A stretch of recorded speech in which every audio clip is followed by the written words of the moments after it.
ಮೋಹನ್ ಕುಮಾರ್ ಅವರೇ ನಮಸ್ಕಾರ. ನಮಸ್ಕಾರ ಸರ್. ಮಂಜುನಾಥ್ ಅವರೇ ತಮಗೂ ನಮಸ್ಕಾರ. ಸರ್ ನಮಸ್ಕಾರ. ಅರಿಶಿಣ ಬೇಸಾಯದಲ್ಲಿ ಯಾಂತ್ರೀಕರಣಕ್ಕೆ ಸಂಬಂಧಪಟ್ಟಂತೆ ಏನೆಲ್ಲ ಹೊಸ ಪ್ರಯೋಗಗಳಾಗಿದ್ದಾವೆ ಮೋಹನ್ ಕುಮಾರ್ ಅವರು? ಸರ್ ನೋಡಿ, ಅರಿಶಿನ ಒಂದು ಬೆಳೆ, ಅದರಲ್ಲಿ 9 ತಿಂಗಳು ಅದು ಬೆಳೆಗೆ ತಗೊಳುತ್ತೆ. 9 ತಿಂಗಳಲ್ಲಿ ಆಯಾ ಹಂತವಾಗಿ ಯಾಂತ್ರೀಕರಣನ ಬಳಸಲೇಬೇಕಾಗುತ್ತೆ. ಇಲ್ಲಾಂದರೆ ಅರಿಶಿನ ಬೆಳೆಯೋದು ತುಂಬ ಕಷ್ಟ. ಅದರಲ್ಲಿ ಈಗ ಸಾಮಾನ್ಯವಾಗಿ ದೊರಕ್ತಿರ್ತಕ್ಕಂಥದ್ದು ಸಿಂಪರಣೆ ಮಾಡ್ತಕ್ಕಂಥದ್ದು. ಸಾಕಷ್ಟು ಬೇರೆ ಬೇರೆ ಸಿಂಪರಣೆ ಮಾಡ್ತಕ್ಕಂಥ ಸ್ಪ್ರೇಯರ್ಸ್ಗಳು ರೈತರು ಬಳಸ್ತಿದ್ದಾರೆ, ಅದು ಯೂಸ್ ಆಗ್ತಿದೆ. ಪ್ರಮುಖವಾಗಿ ಅರಿಶಿಣದಲ್ಲಿ ಯಾಂತ್ರೀಕರಣ ಬೇಕಿರೋದೇನೆಂದರೆ ಅರಿಶಿಣನ ಕಟಾವು ಮಾಡ್ತಕ್ಕಂಥ, ಕಟಾವು ಅಂದರೆ ಅರಿಶಿಣ ಕೀಳಂತಕ್ಕಂಥ ಯಂತ್ರ. ಇತ್ತೀಚೆಗೆ ನಮ್ಮ ಚಾಮರಾಜನಗರದ ಭಾಗದಲ್ಲಿ 1-2 FPOಗಳು ಬಳಸ್ತಾ ಇದ್ದಾರೆ. ಇನ್ನೂ ಸ್ವಲ್ಪ ಇಂಪ್ರೂವ್ಮೆಂಟ್ ಬೇಕು ಅಂತ ಅವ್ರ ಬಯಕೆ. ಯಾಕಂದರೆ ಅರಿಶಿಣದಲ್ಲಿ ಕಟಾವು ಮಾಡೋಂಥದ್ದು ಅರಿಶಿಣಕ್ಕೆ ಏನು ಖರ್ಚಾಗುತ್ತಲ್ಲ, ಆ ಖರ್ಚಿನ 20% ದುಡ್ಡನ್ನು ತಗೊಳುತ್ತೆ ಕಟಾವು ಮಾಡಲಿಕ್ಕೆ. ಆಮೇಲೆ ಅದೇ ಸಾಮಾನ್ಯ ಕೆಲಸ, ಸ್ಕಿಲ್ ಓರಿಯೆಂಟೆಡ್ ವರ್ಕ್ ಅದು. ಆಮೇಲೆ ಈ ಜನವರಿ ಫೆಬ್ರವರಿ ಆ ಬಿಸಿಲಲ್ಲಿ ಅದನ್ನು ಆಳುಗಳು ಅಗೆದು ಒಂದು ಕಡೆ ಗುಡ್ಡೆ ಹಾಕ್ತಾರಲ್ವ, ಅದು ಸಾಕಷ್ಟು ಫಿಸಿಕಲ್ ಇದನ್ನು ಕೇಳುತ್ತೆ. ಇತ್ತೀಚಿನ ನಾವು ನೋಡಿದ್ದೇವೆ ಇವತ್ತಿನ ಲೇಬರ್ ಸಮಸ್ಯೆಗಳು, ಬೆಳಿಗ್ಗೆ ಬಂದರೆ ಮಧ್ಯಾಹ್ನಕ್ಕೆ ಹೊರಟೋಗ್ತಾರೆ. ಹಾಗಾಗಿ ಎಷ್ಟೋ ಜನ ರೈತರು ಅರಿಶಿನ ಹಾಕೋರು ಈ ಕೀಳೋ ಸಮಸ್ಯೆ ನೋಡೇ ಅರಿಶಿನ ಹಾಕೋಕ್ಕೆ ಹಿಂದೇಟವ್ರಿ ಅಂಥ ಪರಿಸ್ಥಿತಿನೂ ಇದೆ. ಹಾಗಾಗಿ ಯಾಂತ್ರೀಕರಣ ಅಂತ ಬಂದರೆ ಕಟಾವು ಮತ್ತು ಕೊಯ್ಲೋತ್ತರ ತಂತ್ರಜ್ಞಾನದಲ್ಲಿ ಯಾಂತ್ರೀಕರಣ ಬೇಕಾಗಿರೋದು. ನಾವು ಕೃಷಿ ವಿಶ್ವವಿದ್ಯಾನಿಲಯ, ಕೃಷಿ ವಿಜ್ಞಾನ ಕೇಂದ್ರ, ನಾವು ಸ್ಪೈಸಸ್ ಬೋರ್ಡ್ ಅವರು ಸಾಕಷ್ಟು ಪ್ರಮೋಟ್ ಮಾಡ್ತಾಯಿದ್ದೀವಿ. ಇರೋಂಥ ಮಿಷಿನಲ್ಲೇ ಸ್ವಲ್ಪ ಆಲ್ಟ್ರ್ ಮಾಡ್ಕೊಂಡು ರೈತರಿಗೆ ಸಹಾಯ ಮಾಡ್ತಾಯಿದ್ದೀವಿ. ಸೊ ಈಗ ಕೀಳೋಂಥ ಮಿಷಿನ್ ಇದೆ, ಇನ್ನೂ ಇಂಪ್ರೂವ್ಮೆಂಟ್ ಆಗಬೇಕದು. ಅದು ಇನ್ನೂ ನಮ್ಮ ರೈತರು ಫೀಡ್ಬ್ಯಾಕ್ ಅದು. ಹಾಗೆ ಬೇಯಿಸಲಿಕ್ಕೆ, ಪಾಲಿಷ್ ಮಾಡಲಿಕ್ಕೆ, ಪೌಡ್ರ್ ಮಾಡಲಿಕ್ಕೆ ಈಗ ನಾವು ಚಾಮರಾಜನಗರ ಭಾಗದಲ್ಲಿ FPOಗಳಲ್ಲಿ ಇದೆ, ರೈತರಿಗೆ ಹೆಲ್ಪ್ ಆಗ್ತಿದೆ. ಇದು ಯಾಂತ್ರೀಕರಣದಲ್ಲಿ ನಾನು ಏನು ಪ್ರಮುಖವಾಗಿ ಬೇಕಾಗಂಥದ್ದು. ಮಂಜುನಾಥ್ ಅವರೇ ಸರ್, ನಿಮ್ಮ ಊರು ಯಾವುದು? ಸರ್ ಹರದನಹಳ್ಳಿ, ಚಾಮರಾಜನಗರ ಪಕ್ಕ ಒಂದು 6 ಕಿಲೋಮೀಟರ್ ಇದೆ ಸರ್. ಜಮೀನು ಎಷ್ಟಿದೆ ಮಂಜುನಾಥ್ ಅವರೇ? ಸರ್ ನಮಗೆ 3 ಎಕರೆ 12 ಗುಂಟೆ ಜಮೀನಿದೆ ಸರ್. ವಿದ್ಯಾಭ್ಯಾಸ ತಮ್ಮದು? Sir SSLC sir. ಎಷ್ಟು ವರ್ಷದಿಂದ ತಾವು ಅರಿಶಿನ ಬೆಳೀತಾ ಇದ್ದೀರಿ? ಸರ್ ನಾನು ಒಂದು 20 ವರ್ಷದಿಂದನೂ ಕೂಡ ಅರಿಶಿನ ಬೆಳೀತಾ ಇದ್ದೀನಿ ಸರ್. ಅರಿಶಿನ ಬೆಳೆಯೋದಕ್ಕೆ ಪ್ರಧಾನವಾದ ಕಾರಣ? ಸರ್ ಈಗ ಅದೊಂದು ಕಮರ್ಷಿಯಲ್ ಸರ್, ಲಾಭ ಕೂಡ ಹೆಚ್ಚಿದೆ ಸರ್. ಮತ್ತು ಈಗ ಎಲ್ಲರೂ ಕೂಡ ಇದನ್ನು ಚೆನ್ನಾಗಿ ಬಳಸೋದ್ರಿಂದ ಅಡುಗೆಗೆ ಮತ್ತು ಇದು ನಮಗೆ ಬೇಡಿಕೆನೂ ಇದೆ, ಮತ್ತು ಅದಕ್ಕೋಸ್ಕರ ನಾವು ಬೆಳೀತಾ ಇದ್ದೀವಿ ಸರ್. ಎಷ್ಟು ಎಕರೆ ಬೆಳೀತೀರಿ ಸಾಮಾನ್ಯವಾಗಿ? ಸರ್ ವರ್ಷಕ್ಕೆ 1-2 ಎಕರೆ ಪ್ರತಿ ವರ್ಷ ಬೆಳಿತೀನಿ ಸರ್. ಯಾವ ತಳಿ ಹಾಕೋತಾವು? ಸರ್ ಅದು ಪ್ರತಿಭಾ ಅಂತ ಒಂದು, ಮೊದಲೆಲ್ಲ ಲೋಕಲ್ ವೆರೈಟಿ ಅಂತ ಮಾಡ್ತಿದ್ವಿ ಸರ್. ಈಗ ಬಂದು ಪ್ರತಿಭಾ ಅಂತ ಒಂದು ಹೊಸ ತಳಿನ KVK ಅವರು ನಮಗೆ ಕೊಡಿಸಿದ್ರು. ಅದರಲ್ಲಿ ಏನು ಅಂತಂದರೆ ಹಳದಿ ಅಂಶ ಕೂಡ ಹೆಚ್ಚಿದೆ ಮತ್ತು ಇಳುವರಿಯಲ್ಲಿ ಸ್ವಲ್ಪ ಹೆಚ್ಚಿದೆ ಸರ್. ಹಂಗಾಗಿ ಅದು ನಮಗೆ ಸೂಕ್ತ ಅನ್ನಿಸ್ತು. ಅದಕ್ಕೂ ಇದಕ್ಕೂ ಕಂಪೇರ್ ಮಾಡಿದಾಗ ನಮಗೆ ಪ್ರತಿಭಾ ಬೆಸ್ಟ್ ಅನ್ನಿಸ್ತು ಸರ್. ಓಕೆ. ಈಗ ಮುಂಚೆ ಎಲ್ಲ ಅರಿಶಿನ ಬೆಳೆಯುವಾಗ ತಾವು ಯಂತ್ರಗಳನ್ನು ಅಷ್ಟು ಬಳಸ್ತಿರ್ಲಿಲ್ಲ? ಹೌದು ಸರ್, ಹೌದು. ಅವಾಗ ಮಾಡ್ತಾ ಇದ್ದ ಬೇಸಾಯಕ್ಕೂ ಈಗ ಯಂತ್ರಗಳನ್ನು ಬಳಸಿ ಮಾಡುವಂಥ ಬೇಸಾಯಕ್ಕೂ ಏನು ವ್ಯತ್ಯಾಸ ಅನಿಸುತ್ತೆ? ಸರ್ ಯಂತ್ರ ಬಳಸಿ ಮಾಡುವಾಗ ಇವಾಗೇನು ಅಂದರೆ ಸ್ವಲ್ಪ ಈಸಿ ಅನಿಸುತ್ತೆ ಸರ್. ಮೊದಲು ಕಷ್ಟ. ಈಗ ಆಳುಗಳು ಈಗ ಬೇಯಿಸಬೇಕು ಅಂದರೆ ಒಂದು ಉದಾಹರಣೆ ಸರ್, ನಾವು ಮೊದಲು ವಾರಗಟ್ಟಲೆ ತಗೋತಿತ್ತು ಬೇಯಿಸೋಕ್ಕೆ ಸರ್. ಈಗ ನಾವೇ ಒಂದು 16 ಜನ ಒಂದು ಗುಂಪು ಮಾಡ್ಕೊಂಡು ಸ್ಪೈಸ್ ಬೋರ್ಡ್ ಕಡೆಯಿಂದ ಒಂದು ಮಿಷಿನ್ ಪರ್ಚೇಸ್ ಮಾಡಿದ್ವಿ ಸರ್. ಆ ಮಿಷಿನಲ್ಲಿ ಬೇಯಿಸೋ ಅಂಥ ಮಿಷಿನು ಸರ್. ಅದರಲ್ಲಿ ಒಂದು ದಿನಕ್ಕೆ ನಾವು 8-10 ಟನ್ನು ಅರಿಶಿನ ಬೇಯಿಸ್ಬೋದು ಸರ್. ನಾವು ಕೈಲಾಗಿದ್ದಿದ್ರೆ ಒಂದು ದಿನಕ್ಕೆ 2 ಟನ್ ಅಥವಾ 2.5 ಟನ್ ಮಾತ್ರ ಬೇಯಿಸೋಕ್ಕೆ ಸಾಧ್ಯ. ಅದು ಲೇಬರ್ ಸಮಸ್ಯೆ ಗೊತ್ತು ಸರ್. ಹಂಗಾಗಿ ಈಗ ಮಿಷಿನರಿ ಒಂದೊಂದು ಬರ್ತಾ ಇರೋದ್ರಿಂದ ನಮಗೆ ಸ್ವಲ್ಪ ಹೆಲ್ಪ್ ಆಗ್ತಾಯಿದೆ. ಮುಂದೆ ಬೆಳಿಬೇಕು ಅನ್ನೋದು ಕೂಡ ನಮ್ಗೆ ಅನ್ನಿಸ್ತಾ ಇದೆ ಸರ್. ಈ ಬೇಸಾಯ ಮಾಡೋ ಹಂತದಲ್ಲಿ ಏನೇನು ಯಂತ್ರಗಳನ್ನು ಬಳಸ್ತಾ ಇದ್ದೀರತ್ತ ಸರ್? ಬಿತ್ತನೆ ಮಾಡೋದಕ್ಕೆ ಯಾವ್ದಾದ್ರು ಯಂತ್ರ ಇದೆಯಾ? ಬಿತ್ತನೆ ಮಾಡೋಕ್ಕಿದೆ ಸರ್, ಆದರೆ ಬಿತ್ತನೆ ಮಾಡೋದು ನಾವು ಕೈಲೇ ಈಗ ನಾಟಿ ಮಾಡ್ಕೊಂಡು ಅದು ಮಾಡ್ತಾಯಿದ್ವಿ. ಅದೇನು ಅಂಥ ದೊಡ್ಡ ಸಮಸ್ಯೆ ಏನಾಗಲ್ಲ ಸರ್. ಹಾರ್ವೆಸ್ಟ್ ಅಂತಾನೆ ಸ್ವಲ್ಪ ದೊಡ್ಡ ಸಮಸ್ಯೆ ರೈತರಿಗೆ ಸರ್. ಅಲ್ಲ, ಈಗ ಉಳುಮೆ ಮಾಡೋದಕ್ಕೆ ಒಂದಷ್ಟು ಯಂತ್ರಗಳು ಬಳಸ್ತೀರಿ, ಬೆಡ್ ಮಾಡೋದಕ್ಕೆ ಯಂತ್ರಗಳು ಬಳಸ್ತೀರಿ. ಅಲ್ಲಿಂದ ಶುರು ಹಚ್ಕೊಳ್ಳಿ, ಏನೇನು ಯಂತ್ರಗಳನ್ನು ಬಳಸ್ತೀರ ಸರ್? ಮೊದಲನೇದಾಗಿ ಅದೇ ಟ್ರ್ಯಾಕ್ಟರ್ ಎಲ್ಲ ಬಳಸ್ತೀವಿ ಸರ್. ಟ್ರ್ಯಾಕ್ಟರ್ ಬಳಸಿ ಚಿಕ್ಕ ಟ್ರ್ಯಾಕ್ಟ್ರಲ್ಲಿ ಬೆಡ್ ಕಟ್ತೀವಿ. ಬೆಡ್ ಕಟ್ಟಿದ ನಂತರ ಅರಿಶಿನ ನಾಟಿ ಮಾಡ್ತೀವಿ. ನಾಟಿ ಮಾಡಿದಾಗ ಈಗ 1-2 ವರ್ಷದಿಂದ ಸ್ವಲ್ಪ ಅದನ್ನ ಸೋಗ್ ಕೂಡ ಮುಚ್ತಾ ಇದ್ದೀವಿ ಸರ್. ಸೋಗ್ ಮುಚ್ಚಿ ಮಾಡಿದ್ರೆ ಅದು ನೆಲ್ಲುಲ್ಲು ಅಥವಾ ಕಬ್ಬಿನ ಸೋಗು ಮುಚ್ಚಿ ಮಾಡಿದ್ರೆ ಸ್ವಲ್ಪ ಇಳುವರಿಲೂ ಸ್ವಲ್ಪ ಪರವಾಗಿಲ್ಲ, ಮತ್ತೆ ಕಳೆ ನಿರ್ವಹಣೆ ಆಗುತ್ತೆ ಸರ್. ಅದು ಶುಂಠಿಗೆ ಮಾತ್ರ ಮಾಡ್ತಾ ಇದ್ರು, ಮಾಡ್ಬೋದು ಸರ್. ಅದು ಹೋದ್ಸರಿ ನಮ್ಮ KVK ಅವರು ನಮ್ಮ ಹತ್ರ ಮಾಡಿಸಿದ್ರು, ತುಂಬ ಚೆನ್ನಾಗಿ ಬಂತು ಸರ್. ಏನು ವಿಚಾರ ಇದೆ ಇದರಲ್ಲಿ ಡಾಕ್ಟ್ರೆ? ಸರ್ ಇದು ಏನಿಲ್ಲ, ಹೊದಿಕೆ ಮಾಡ್ತಕ್ಕಂಥದ್ದು. ಈ ನಮ್ಮಲ್ಲಿ ಅರಿಶಿನ ಬೆಳೆಯುವಂಥವ್ರು ಯಾರು ಹೊದಿಕೆ ಕಡೆ ಗಮನ ಇಲ್ಲ. ಮತ್ತು ಕಳೆಗೆ ತುಂಬ ದುಡ್ಡು ಖರ್ಚು ಮಾಡ್ತಿದ್ದಾರೆ. ಆ ಟೈಮಲ್ಲಿ ಹೆಣ್ಣಾಳು ಸಿಗಲ್ಲ, ಇನ್ನೊಂದು ಕಳೆನಾಶಕ ಬಳಸ್ತಾರೆ. ಹಾಗಾಗಿ ರೈತರಿಗೆ ಒಂದು ಹೊದಿಕೆ ಮಾಡಿ ಕಬ್ಬಿನ ಸೋಗೆ ಸಾಕು. ನೆಲ್ಲು ಹುಲ್ಲು ಅಂತ ಹೇಳ್ತಾರೆ, ಕಾಸ್ಟ್ಲಿ ಆಗುತ್ತೆ ಅವ್ರಿಗೆ, ಇವಾಗೆಲ್ಲ ಹುಲ್ಲೇ ಸಿಗ್ತಿಲ್ಲ. ಕಬ್ಬಿನ ಸೋಗು ಅಥವಾ ತರಗೆಲೆ ಅಥವಾ ಹಸಿ ಸೊಪ್ಪಾದರೂ ಸರಿ, ಅದನ್ನು ಹೊದಿಕೆ ಮಾಡಿದ್ರೆ ಅದೇನಾಗುತ್ತೆ, ಪ್ರಾಥಮಿಕ ಹಂತದಲ್ಲಿ ಏನು ಕಳೆ ಬರುತ್ತಲ್ಲ, ಮೊದಲನೇ 2 ತಿಂಗಳು ಕಳೆ ಭಾರಿ ಇಂಪಾರ್ಟೆಂಟ್ ಮ್ಯಾನೇಜ್ ಮಾಡೋದು. ಯಾಕಂದರೆ ಎಸ್ಟಾಬ್ಲಿಷ್ ಆಗಿರಲ್ಲ ಕ್ರಾಪು, ಅದು ಚೆನ್ನಾಗಿ ನಿರ್ವಹಣೆ ಆಗುತ್ತೆ. ಆಮೇಲೆ ಅದೆಲ್ಲ ಅಲ್ಲೇ ಕೊಳೆತು ಅದು ಗೊಬ್ಬರ ಆಗಿ ಗಿಡಕ್ಕೆ ಸಿಗುತ್ತೆ. ಆಮೇಲೆ ಇವ್ರು ಯಾಕೆ ಅರಿಶಿನ ಬೆಳೀತಾರೆ ಚಾಮರಾಜನಗರದಲ್ಲಿ ಅಂದರೆ, ಅರಿಶಿನ ಒಂದೇ ಬೆಳೆಯಲ್ಲ, ಅವರು ಬೇರೆ ಬೇರೆ ಉಪಬೆಳೆಗಳನ್ನ ಮಧ್ಯದಲ್ಲಿ ಮಾಡ್ಕೊತಾರೆ. ಈರುಳ್ಳಿ ಹಾಕ್ತಾರೆ, ಸಣ್ಣ ಈರುಳ್ಳಿ, ಮೆಣಸಿನ ಗಿಡ ಹಾಕಂತಾರೆ, ತೊಗರಿ ಹಾಕ್ತಾರೆ. ಸೊ ಅರಿಶಿನ ಏನು 9 ತಿಂಗಳಲ್ಲಿ ಏನು ಬೆಳೆ ಬೆಳೀತಾರಲ್ಲ, ಆ 9 ತಿಂಗಳಲ್ಲೂ ಕೂಡ ಇವರು ಒಂದು 3-4 ಬೆಳೆಗಳನ್ನ ತಗೊಳ್ತಾರೆ. ಅದ್ರ ಮಧ್ಯೆ ಅರಿಶಿನ ಪ್ರಾಫಿಟ್ ಆಗಿ ಬರುತ್ತೆ ಅವ್ರಿಗೆ. ಇದು ಒಂದು ಸಂಪ್ರದಾಯ ಅಲ್ಲಿ ಚಾಮರಾಜನಗರ ರೈತರು ಮಾಡ್ತಕ್ಕಂಥದ್ದು. ಹೌದಾ ಮಂಜುನಾಥ್? ಹೌದು ಸರ್, ಖಂಡಿತ. ಮತ್ತೆ ಅದು ನೇಳಲೇ ಇಲ್ಲ. ನೀವು ಏನೇನು ಬೆಳಿತೀರಿ ನೀವು ಅರಿಶಿನ? ಸರ್ ಈಗ ಅರಿಶಿನ ಜೊತೆ ನಾನು ಅಲ್ಲಿ ನಮ್ಮದು ಸ್ವಲ್ಪ ನೆರಳಿದೆ ಸರ್, ತೆಂಗು. ಈರುಳ್ಳಿಗೆ ಸ್ವಲ್ಪ ಯೋಗ್ಯ ಅಲ್ಲ ಅದು, ಹಂಗಾಗಿ ನಾನು ಬೀನ್ಸ್ ಹಾಕ್ತೀನಿ ಸರ್. ಬೀನ್ಸ್, ಅರಿಶಿನ ಜೊತೆ ಬೀನ್ಸ್ ಹಾಕ್ತೀನಿ. ಅದು 100 ದಿನಕ್ಕೆಲ್ಲ ಹೆಚ್ಚು ಕಡಿಮೆ ಮುಗ್ದೋಗುತ್ತೆ ಸರ್. ಮತ್ತು ಅದು ಗೊಬ್ಬರ ಕೂಡ ಬಿದ್ದು ಅದ್ರ ಸೊಪ್ಪೆಲ್ಲ ಗೊಬ್ಬರ ಆಗುತ್ತೆ ಸರ್. ಆ ಬೀನ್ಸ್ ಆದಮೇಲೆ ಅದ್ರ ಜೊತೆ ಮೆಣಸಿ ಹಾಕಿರ್ತೀವಿ ಸರ್, ಒಂದು 3 ಸಾಲಿಗೊಂದು 10 ಅಡಿ ಡಿಸ್ಟೆನ್ಸಲ್ಲಿ. ಅದಾದಮೇಲೆ ಒಂದು ಎಕರೆಗೆ ಒಂದು 8-10 ಸಾಲು ತೊಗರಿ ಗಿಡ ಹಾಕಿರ್ತೀವಿ ಸರ್. ಮತ್ತು ಮೆಣಸಿ, ತೊಗರಿ, ಬೀನ್ಸು ಇವು 3 ಕೂಡ ಆಗುತ್ತೆ ಸರ್. ಮತ್ತು ಅದಾದ ನಂತರ 10ನೇ ತಿಂಗಳಲ್ಲಿ ಬಾಳೆ ಕೂರಿಸ್ತೀವಿ ಸರ್. ಅದಕ್ಕೆ ಆ ಬಾಳೆ ಕೂರಿಸಿದಾಗ ಅಲ್ಲೇನಾಗುತ್ತೆ ಅಂದರೆ, ಈ ನಮಗೆ ಫೆಬ್ರವರಿ ಎಂಡಲ್ಲಿ ನಾವು ಇದು ಮಾಡಿಬಿಡ್ತೀವಿ ಸರ್, ಅರಿಶಿನ ಕೀಳ್ತೀವಿ. 10ರಿಂದ ಒಂದು 3-4 ತಿಂಗಳು ಬಾಳೆಗಾಗಿರುತ್ತೆ. ಆಗ ಬೆಡ್ ಕಟ್ಕೊಂಡ್ರೆ ಒಂದು 3 ತಿಂಗಳು ಅಲ್ಲೂ ಸೇವ್ ಆಯಿತು. ಹಂಗಾಗಿ 2 ವರ್ಷ ಉಳುಮೆ ಮಾಡೋದು ತಪ್ಪಿತು ಸರ್. ಹಂಗಾಗಿ ಇದು ಲಾಭದಾಯಕ ಸರ್. ಅದು ಎಂಥ ಐಡಿಯಾ ನೋಡಿದ್ರ. ಆಯಿತು, ಈಗ ಜಮೀನಿನ ಸಿದ್ಧತೆ ಮತ್ತು ಅರಿಶಿನ ಬಿತ್ತನೆ ಮಾಡೋದಕ್ಕೆ ಯಂತ್ರ, ಬೆಡ್ ಮಾಡೋದಕ್ಕೆ ಯಂತ್ರ, ಇವೆಲ್ಲ ಬಂದ ಮೇಲೆ ಏನು ಬದಲಾವಣೆಗಳಾಗಿರ್ಬೋದು ಅನಿಸುತ್ತೆ? ಬದಲಾವಣೆಗಳು ಸಾಕಷ್ಟು ಆಗಿದ್ದಾವೆ. ಅಲ್ಲ, ಏನು ಬದಲಾವಣೆ ಅಂದರೆ, ವಿಧಿ ಇಲ್ಲದೇ ರೈತರು ಯಾಂತ್ರೀಕರಣ ಕಡೆ ಹೋಗಲೇಬೇಕು. ಮನೇಲಿ ಹಸುಗಳು ಏನಿಲ್ಲ, ಎತ್ತುಗಳಿಲ್ಲ. ಹಾಗಾಗಿ ಉಳುಮೆ ಮಾಡಲಿಕ್ಕೆ ಅವರು ಈ ಕಲ್ಟಿವೇಟ್ರು, ಡಿಸ್ಕೋ, ಆಮೇಲೆ ರೋಟೋವೇಟ್ರ್ ಇವುಗಳನ್ನ ಉಪಯೋಗ ಮಾಡ್ತಾರೆ. ಕನಿಷ್ಠ 2-3 ಬಾರಿ ಉಳುಮೆ ಮಾಡೋಕ್ಕೆ ಟ್ರ್ಯಾಕ್ಟ್ರನ್ನೇ ಅವರು ನಂಬ್ಕೊಂಡಿರ್ತಕ್ಕಂಥದ್ದು. ಯಾರೂ ಎತ್ತುಗಳು ಬಳಸ್ತಿಲ್ಲ. ಅದಾದಮೇಲೆ ಬೆಡ್ ಕಟ್ತಾರೆ. ಬೆಡ್ಡು 3 ಅಡಿ ಬೆಡ್ಡು ಅವರು ಮಿನಿ ಟ್ರ್ಯಾಕ್ಟ್ರಲ್ಲಿ ಕಟ್ಕೊಳ್ತಾರೆ. ಇದನ್ನು ನಾವು ಯಾಂತ್ರೀಕರಣ ಅಂದರೆ ನಾವು ಹೊಸದಾಗಿ ಹೇಳಂಗಿಲ್ಲ. ಎಲ್ಲ ಬೆಳೆಗೂ ರೈತರು ಇದನ್ನು ಮಾಡ್ತಾನೆ ಇದ್ದಾರೆ, ಸಹಜವಾಗಿ ಬಂದ್ಬಿಟ್ಟಿದೆ.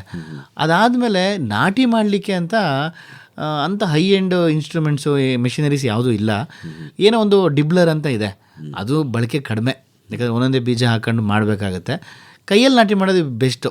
ಕೈಯಲ್ಲಿ ನಾಟಿ ಮಾಡೋದು ಏನಂತಂದರೆ, ಯಾಕಂದರೆ ಅವ್ರ ಅರಿಶಿನದ ಕೊಂಬುಗಳು ಏನು ಚೆನ್ನಾಗಿ ಮೊಳಕೆ ಬಂದಿರ್ತವೆ, ಸ್ವಲ್ಪ ಚೆನ್ನಾಗಿರ್ತಕ್ಕಂಥದ್ದನ್ನ ಅವರು ನಮ್ಮ ಹೆಣ್ಣಾಳು ಸಾಮಾನ್ಯ ನಾಟಿ ಮಾಡೋದು ಅದು ಇಂಪಾರ್ಟೆಂಟ್ ಕೂಡ. ಆಮೇಲೆ ತುಂಬ ಆಳದ ನಾಟಿನೂ ಬೇಕಿರಲ್ಲ ಅದಕ್ಕೆ. ಹಾಗಾಗಿ ಅದನ್ನು ಕೈಯಲ್ಲೇ ಮಾಡಬೇಕು. ಅವಾಗ ಏನಾಗುತ್ತೆ, ತಪ್ಪುಗಳಿಗಳಾಗಲ್ಲ.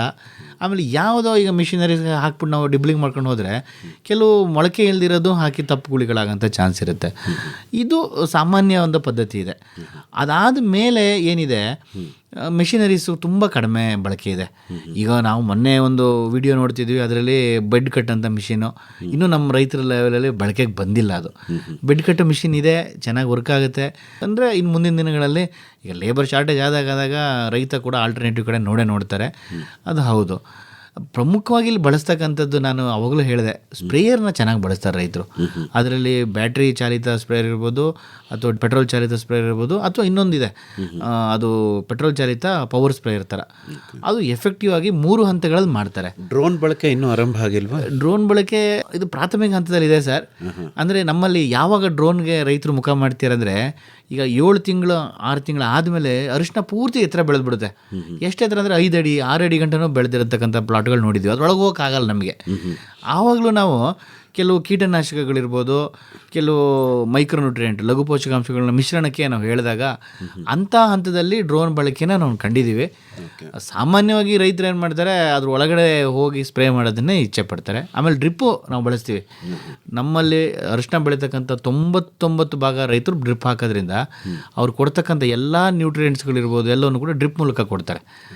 ಹಂಗಾಗಿ ಡ್ರೋನ್ ಬಳಕೆ ಕಡಿಮೆ ಇದೆ ಸರ್. ಮಂಜುನಾಥ್ ಅವರೇ, ನೀವು ಹೇಳಿ, ಹನಿ ನೀರಾವರಿನಲ್ಲೇನೆ ಬೆಳೆಯತ್ತ ಸರ್ ಹೌದು, ಹನಿ ನೀರಾವರಿಲೇ ಬೆಳೀತಾ ಇದೆ ರಸಗೊಬ್ಬರನೂ ಹನಿ ನೀರಾವರಿ ಮೂಲಕ? ಸರ್ ರಸಗೊಬ್ಬರ ಅನ್ನೋದಕ್ಕಿಂತ ನಾನು ಆರ್ಗ್ಯಾನಿಕ್ ಅಂದರೆ ಸಾವಯವ ಕೃಷಿಗೆ ಜಾಸ್ತಿ ಒತ್ತು ಕೊಡ್ತೀನಿ ಸರ್. ನನ್ನ ಹತ್ರ ಹಸುಗಳಿದೆ, ಅದರಲ್ಲಿ ಗಂಜಲ ಬರೋ ಅಂಥದ್ದನ್ನು ನಾನು ಅದ್ರ ಜೊತೆ ಜೀವಾಮೃತ, ಗಂಜಲ ಈ ಥರ ಮಾಡ್ಕೊಂಡು ಭೂಮಿಗೆ ಕೊಟ್ಕೊಂಡು ಅದನ್ನೆಲ್ಲ ಮಾಡಿ ಸ್ವಲ್ಪ ರಸಗೊಬ್ಬರ ಈ ಆರ್ಗ್ಯಾನಿಕ್ಕಿಗೆ ಬಂದಮೇಲೆ ಇದನ್ನೆಲ್ಲ ಕೆಮಿಕಲ್ ಎಲ್ಲ ಬಿಟ್ಟಿದ್ದೀನಿ ಸರ್. ಓಕೆ, ಸಿಂಪರಣೆನೂ ಮಾಡಲ್ವಾ? ಸಿಂಪರಣೆ ಇಲ್ಲ ಸರ್. ಸರ್ ಬೇಡ ನಿಮಗೆ? ಅಲ್ಲ, ಬೇರೆ ಮೈಕ್ರೋನ್ಯೂಟ್ರೆಂಟ್ ಎಲ್ಲ ಬೇಕು ಸರ್. ಅದು ಇದು ಅದು ಟರ್ಮರಿಕ್ ಬೂಸ್ಟರ್ ಅಂತ ಬರುತ್ತೆ ಸರ್, ಆ ಥರದ್ದು. ಟರ್ಮರಿಕ್ ಸ್ಪೆಷಲ್ ಅದನ್ನು ಕೊಟ್ಟರೆ ಸಾಕು ಸರ್. ಯಾವುದು ಸಿಂಪರಣೆಗೆ ಬಳಸೋ ಯಂತ್ರಗಳು ತಾವು? ಅದೇ ಸ್ಪ್ರೇಯರ್ ಸರ್. ಸ್ಪ್ರೇಯರ್ ಯಾವುದು? ಬ್ಯಾಟ್ರಿ ಚಾಲಿತ? ಬ್ಯಾಟ್ರಿ ಚಾಲಿತ. ಬೆನ್ನಿ ಕಟ್ಕೊಂಡು? ಅದೇ ಬೆನ್ನು ಕಟ್ಟುಗಳಿದೆ ಸರ್, ಬ್ಯಾಟ್ರಿ.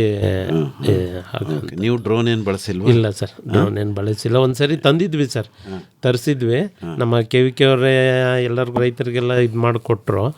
ಹಾಗಾಗಿ ಯಾರೂ ಜಾಸ್ತಿ ಇದು ಮಾಡ್ತಾ ಇಲ್ಲ ಸರ್. ಆಯಿತು, ತೊಂದರೆ ಇಲ್ಲ. ಈಗ ಒಂದೇ ಸಾರಿ ಕಟಾವಿಗೆ ಬಂದ್ಬಿಡ್ತೀರಿ ಯಂತ್ರಗಳ ಬಳಕೆನಲ್ಲಿ ಅಲ್ವೇ? ಹ್ಞೂ ಸರ್. ಕಟಾವಿಗೆ ತಾವು ಬಳಸೋ ಯಂತ್ರ ಯಾವುದು, ಅಥವಾ ಕೈನಲ್ಲೇ ತೆಗೆಸ್ತೀರಾ? ಸರ್, ಕೈಲಿ ಈಗ ಒಂದು ಚಿಕ್ಕದು ಟಿಲ್ಲರ್ ಅಂತ ಬಂದಿದೆ ಸರ್, ಟ್ರ್ಯಾಕ್ಟರ್ದು. ಮೊದಲು ದೊಡ್ಡದು ಬಂತು. ಅದು ಏನಾಗುತ್ತೆ ಅಂದರೆ ಸರ್, ಮರಳು ಜಾಸ್ತಿ ಮಿಶ್ರಿತ ಮಣ್ಣಲ್ಲಾದರೆ ಪರವಾಗಿಲ್ಲ ಸರ್, ಚೆನ್ನಾಗಿ ಬರುತ್ತೆ. ಈ ನಮ್ಮ ಕಪ್ಪು ಮಣ್ಣುಗಳು, ಇದು ಅಂಟು ಮಣ್ಣು ಇರುತ್ತಲ್ಲ ಸರ್, ಅದರಲ್ಲಿ ಬಿಡಿಸಲ್ಲ ಅರಿಶಿನ.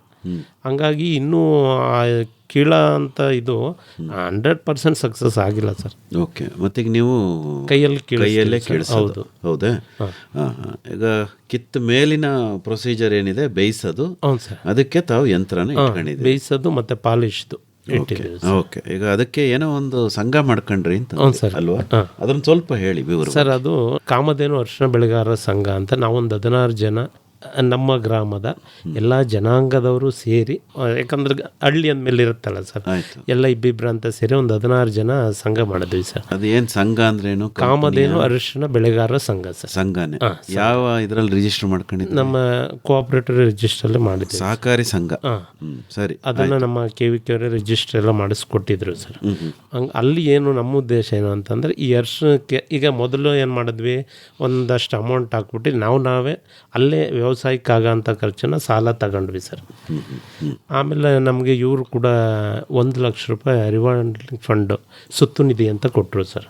ಹಂಗಾಗಿ ಆ ಸಂಘನ ಅಭಿವೃದ್ಧಿ ಮಾಡ್ಕೊಂಡು ಹೋಗ್ತಾ ಇದ್ವಿ. ಮುಂದೆ ಈಗ ಈ ಪ್ರತಿಭಾ ಮತ್ತು ಅಲಾಫಿ ಸುಪ್ರೀಂ ಅಂತ ಹೊಸ ತಳಿಗಳನ್ನ ನಮಗೆ ಕೊಡಿಸಿದ್ರು ಸರ್ KVK ಅವರು. ನಮ್ಮ 16 ಜನಕ್ಕೆ ಕೊಡಿಸಿ, ಮತ್ತು 16 ಜನದಿಂದ ಈಗ ಭಾಳಷ್ಟು ಜನಕ್ಕೆ ನಮ್ಮ ಸುತ್ತಮುತ್ತ ಗ್ರಾಮಕ್ಕೆಲ್ಲ ನಾವು ಕೊಡ್ತಾ ಇದ್ದೀವಿ. ಬಿತ್ತನೆ ಕೊಡ್ತಾ ಇದ್ದೀವಿ. ಕೃಷಿ ವಿಜ್ಞಾನ ಕೇಂದ್ರದ ಈ ಉಪಕ್ರಮದ ಬಗ್ಗೆ ಒಂಚೂರು ಹೇಳಿ. ಇದು ಸರ್ 2011, 12, 13 ಆ ಟೈಮಲ್ಲಿ ಕಮೋಡಿಟಿ ಬೇಸ್ಡ್ ಅಸೋಸಿಯೇಷನ್ ಅಂತ ಒಂದು ಕಾನ್ಸೆಪ್ಟಲ್ಲಿ ನಾವು ಅರಿಶಿನ ಬೆಳೆಗಾರರಿಗೆ ಕಾಮಧೇನು ಅರಿಶಿನ ಬೆಳೆಗಾರರ ಸಂಘ ಅಂತ ಒಂದು ಮಾಡಿದ್ವಿ. ಅದರಲ್ಲಿ ಒಂದು 20-25 ಜನ ರೈತರಿಗೆ ಅವಕಾಶ ಇತ್ತು. ಇವರ ಹಳ್ಳಿಯಲ್ಲಿ 16 ಜನ ರಿಜಿಸ್ಟರ್ ಆದರು. ಅವ್ರಿಗೆ ರಿವಾಲ್ವಿಂಗ್ ಫಂಡ್ ಅಂತ 1 ಲಕ್ಷ ರೂಪಾಯಿ ಯೂನಿವರ್ಸಿಟಿಯಿಂದ ಕೊಟ್ವಿ. ಅದನ್ನೇನಾದರೆ ಬೆಳೆ ಬೆಳಿಲಿಕ್ಕೆ, ಬೆಳೆನ ಪ್ರೋಸೆಸ್ ಮಾಡಲಿಕ್ಕೆ, ಬೀಜೋತ್ಪಾದನೆ ಮಾಡಲಿಕ್ಕೆ ನಾವು ಅವರಿಗೆ ತಾಂತ್ರಿಕತೆಗಳನ್ನ ಕೊಡ್ತಕ್ಕಂಥದ್ದು. ಅವರು ಅದನ್ನು ಮಾಡಬೇಕು. ಆ ನಿಟ್ಟಿನಲ್ಲಿ ಮೊದಲನೇ ಹಂತದಲ್ಲಿ ಬೀಜೋತ್ಪಾದನೆ, ಅದರಲ್ಲಿ ISR ಪ್ರತಿಭಾ ಒಂದು ಸ್ವಲ್ಪ ಸಕ್ಸಸ್ ಆಗಿದೆ. ಸುಮಾರು ಒಂದು 4,000 ಹೆಕ್ಟೇರ್ ಏರಿಯಾಕ್ಕೆ ಸ್ಪ್ರೆಡ್ ಆಗಿದೆ. ಅದಕ್ಕೆ ಮೂಲ ಕಾರಣ ಇವು ಕಾಮಧೇನು ಅರಿಶಿನ ಬೆಳೆಗಾರರ ಸಂಘದವರೇ. KVK ಜೊತೆ ಕೈ ಜೋಡಿಸಿದ್ರು, ಬೀಜೋತ್ಪಾದನೆ ಮಾಡಿದ್ರು, ರೈತರಿಗೆ ಮಾರಾಟ ಮಾಡಿದ್ರು, ಒದಗಿಸಿದ್ರು. ಎರಡನೇದಾಗಿ ಅವರು ಅದಾದ ನಂತರ ಸಂಸ್ಕರಣೆ ಮತ್ತು ಕಟಾವು ಸಂಸ್ಕರಣೆನ ಕೂಡ ಈಗ ಇತ್ತೀಚಿನ ದಿನಗಳಲ್ಲಿ ಸಂಸ್ಕರಣೆಗೆ ಮಾಡ್ತಿದ್ದಾರೆ. ಕಳೆದ 1 ವರ್ಷಗಳಿಂದ ಬಾಯ್ಲರ್ಗಳನ್ನ ತಗೊಂಡಿದ್ದಾರೆ, ಪಾಲಿಷರ್ ತಗೊಂಡಿದ್ದಾರೆ, ರೈತರಿಗೆ ಸರ್ವಿಸ್ ಕೊಡ್ತಿದ್ದಾರೆ.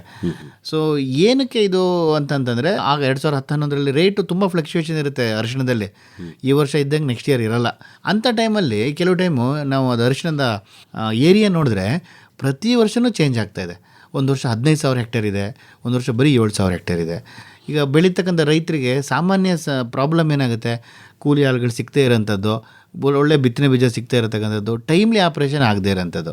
ಹಾಗಾಗಿ ಈ ಸಂಘಗಳದ್ದು ಇದ್ದಾಗ ಈಗ ಅವ್ರನ್ನ ಕಮೋಡಿಟಿ ಬೇಸ್ಡ್ ಅಸೋಸಿಯೇಷನಿಂದ ಈಗ ಅದು ಹಾರ್ವೆಸ್ಟ್ ಮಾಡೋಕ್ಕೆ ಸಹಾಯ ಮಾಡ್ತಾರೆ, ಪ್ರೋಸೆಸ್ಸು ಬೇಯಿಸ್ಲಿಕ್ಕೆ ಸಹಾಯ ಮಾಡ್ತಾರೆ, ಇನ್ನು ಮಾರಾಟಕ್ಕೂ ಕೂಡ ಅಲ್ಪ ಸ್ವಲ್ಪ ಸಹಾಯ ಮಾಡ್ತಿದ್ದಾರೆ. ಇದು ಚೆನ್ನಾಗಿ ನಡೀತಿದೆ. ಈಗ 15 ವರ್ಷಗಳಿಂದ ನಡೀತಿದೆ. ಈಗ ಒಂದು 16 ಜನ ಸೇರಿ 1 ಎಕರೆ ಜಮೀನು ತಗೊಂಡಿದ್ದಾರೆ. ಆ ಸಂಘದ ಹೆಸರಲ್ಲಿ ಒಂದು ಪ್ರೊಸೆಸಿಂಗ್ ಯೂನಿಟ್ ಮಾಡಬೇಕನ್ನೋ ಒಂದು ಕಾನ್ಸೆಪ್ಟಲ್ಲಿ ಇದ್ದಾರೆ. ಅದಕ್ಕೆ ವಿಶ್ವವಿದ್ಯಾನಿಲಯ ನಾವು ಸಹಾಯ ಮಾಡ್ತಿದ್ವಿ. ಓಕೆ, ಒಂದು ಸ್ವಲ್ಪ ಹೇಳಿ ಅಪ್ಪ. ಈಗ ಅರಿಶಿಣದ ಪ್ರೋಸೆಸಿಂಗಿಗೆ ಏನೋ ಯಂತ್ರ ತಗೊಂಡ್ರಿ, ಅದು ಏನೋ ನಬಾರ್ಡ್ ಸಹಾಯಧನದಲ್ಲಿ ಇಲ್ಲ ಸರ್, ಇದು spices board sir. Spices board ಸಹಾಯಧನದಲ್ಲಿ ಒಂಚೂರು ಹೇಳಿ ಹೇಗೆ ತಗೊಂಡ್ರಿ? ಸರ್ ಅದು ನಾವು ಒಂದು 16 ಜನ ಸಂಘ ಇತ್ತಲ್ಲ ಸರ್, ಕಾಮಧೇನು ಅರಿಶಿಣ ಬೆಳೆಗಾರರ ಸಂಘ, ಅದರಲ್ಲಿ ಇವರೇ ಪರಿಚಯ ಮಾಡಿದ್ರು ಸರ್, ನಮ್ಮ KVK ಅವರೇ ಸ್ಪೈಸ್ ಬೋರ್ಡ್ ಅವ್ರನ್ನ ಪರಿಚಯ ಮಾಡಿದ್ರು ಸರ್. ಅವರು ಬಂದು ನೋಡಿ ನಮ್ಮ ಹತ್ರ ಅರ್ಜಿ ತಗೊಂಡು ಹೋದ ವರ್ಷ ತಗೊಂಡ್ರು ಸರ್. ಹೋದ ವರ್ಷ ತಗೊಂಡ್ರು 3,06,000ಕ್ಕೆ ಒಂದು ಮಿಷಿನು ತಗೊಂಡ್ವಿ ಸರ್. 3,06,000 ಏನು ಮಿಷಿನ್ ಅದು? ಅದು ಬಾಯ್ಲರು ಸರ್, ಅಂದ್ರೆ ಅರಿಶಿಣ ಬೇಯಿಸೋದು. ಎಲ್ಲಿಂದ ತಗೊಂಡ್ರಪ್ಪ ಸರ್? ಅದು ತಮಿಳ್ನಾಡು. ನೀವೇ ಹೋಗಿ ಹುಡುಕೊಂಡು? ಸರ್ ಹೌದು.